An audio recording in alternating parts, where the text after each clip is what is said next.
फिरोज शाह तुगलक दिल्ली सल्तनत में तुगलक वंश का शासक था। फिरोज शाह तुगलक का जन्म 1309 ईस्वी को हुआ। उसका शासन 1351 से 1388 तक रहा। उसने अपने शासनकाल में ही चांदी के सिक्के चलाए। वह मोहम्मद तुगलक का चचेरा भाई एवं सिपह सलार रजब का पुत्र था। उसकी मां नैला दीपालपुर के भाटी राजपूत शासक राणामल की पुत्री थी। मोहम्मद तुगलक की मृत्यु के पश्चात 23 मार्च 1351 को फिरोज तुगलक का राज्याभिषेक धट्टा के निकट हुआ। पुनः फिरोज का राज्याभिषेक दिल्ली में अगस्त 1351 में हुआ।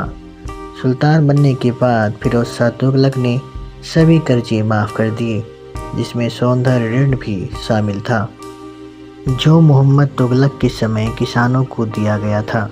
फिरोज शाह कट्टर सुन्नी धर्मांध मुस्लिम शासक था। सुल्तान बनने के बाद फिरोज तुगलक ने दिल्ली सल्तनत से अलग हुए अपने प्रदेशों को जीतने के अभियान के अंतर्गत बंगाल और सिंध पर आक्रमण किया।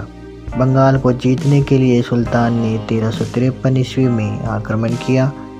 उस समय शमसुद्दीन इलायस शाह वहाँ का शासक था। उसने एक दला के किले में शरण ले रखी थी। सुल्तान फिरोज किले पर अधिकार करने में असफल होकर 1355 ईस्वी में दिल्ली वापस आ गया।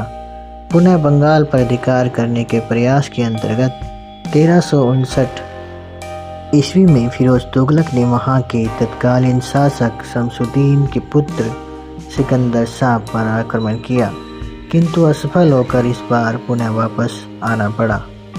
1360 ईस्वी में सुल्तान फिरोज ने जाजनगर पर आक्रमण करके वहाँ के शासक भानुदेव तृतीय को परास्त कर पुरी के जगन्नाथपुरी मंदिर को ध्वस्त कर दिया।